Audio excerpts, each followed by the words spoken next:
everyone, this is Anthony from Anthony's Customs, and for this review I want to look at the Transformers Prime Voyager class breakdown. One of my favorite characters from the show, so I'm happy to talk about the figure a little bit. Now this is the Takara version, so it's going to be slightly different than the American version. You'll notice a lot of stickers on it.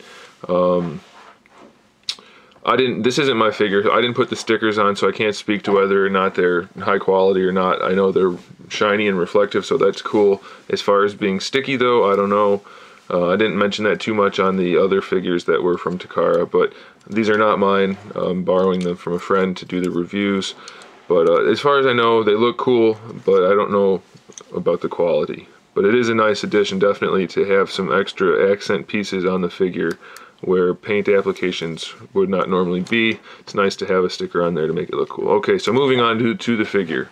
He stands 6 1/4 inches tall, roughly, so decent size, a little bit shorter than some others, but he's definitely a lot bulkier, so that's okay. His accessory is one of those transforming little weapon things. I cannot remember what they're called. I want to say like Micron or something like that. Microcon.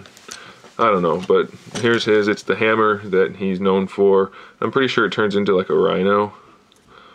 Looks like a rhino to me, but I'm not going to worry about that. So here he is. As far as articulation goes, he's kind of limited due to his bulk. His head especially, there's almost no movement inside there. You can lift the chin up and swing it around more to give him a little bit of a broader range of motion, but you're not going to get a whole lot out of it. It's okay though, it does kind of sit a little bit low, and the paint app is good though. It's a nice looking head overall, good sculpt. This is prior to him having the eye patch thing, so make note of that. You can also see he's got 3 ports on his chest shoulder area for accessories. As far as his shoulder articulation goes, he's got this hinge here, which is kind of part of the transformation, but it still is effective for articulation.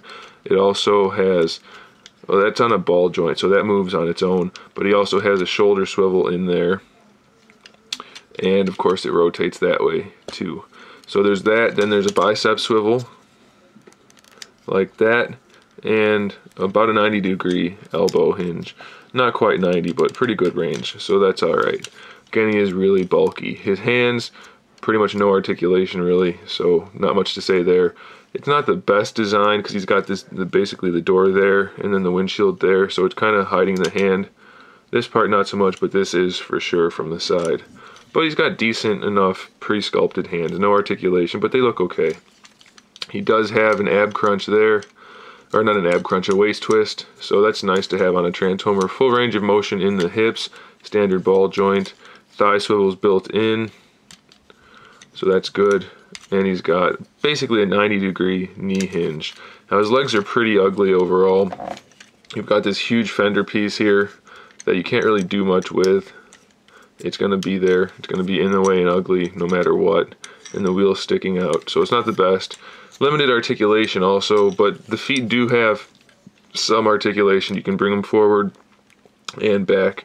It's kind of ugly from the side, but it is there. So it's not as good looking, but you have more articulation, so that's up to you whether or not it's a good thing.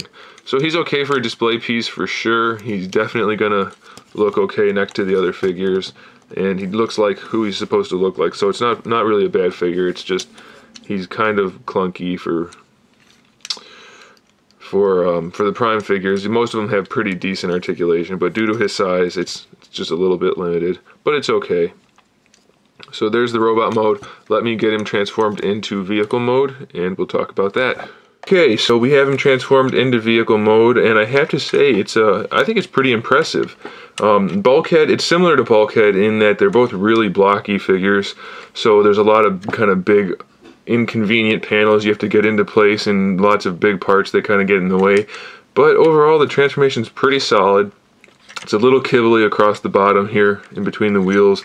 And on the back you can see a little bit here of his knee pads, but it's not too bad overall. From the front it's okay. I kind of wish they had some kind of piece that came down to block off the kibble just a little bit, but it looks pretty good. It's got the dark tinted windows, nice paint applications where they are, and then of course they have all the stickers that you can put on everywhere to make it look good with the headlights and the fender lights, turn signal lights, Decepticon logos, windows, just lots of nice detailing. And then the bumper, apparently the stickers don't stick that well, but hey, it's still better than nothing at all. So definitely nice to have the Takara version. Again, it will cost a little bit more, but it is definitely a nice addition to have all those extra stickers. I don't know why Hasbro won't do that for us. He does roll pretty well. I mean, the wheels have nice clearance, and they do have sculpted treads on them. So overall, it's just a really nice looking Transformer. It's not great, but it's nice. Overall, it's solid, and it does have the weapon ports all around. So pretty good figure. I do recommend it since he's one of the main characters, and pretty cool figure. Not too many problems to speak of. Nothing exceptional, but definitely worth getting. So there it is, guys. Thanks for watching. Stay tuned for some more videos, and in the meantime, keep collecting.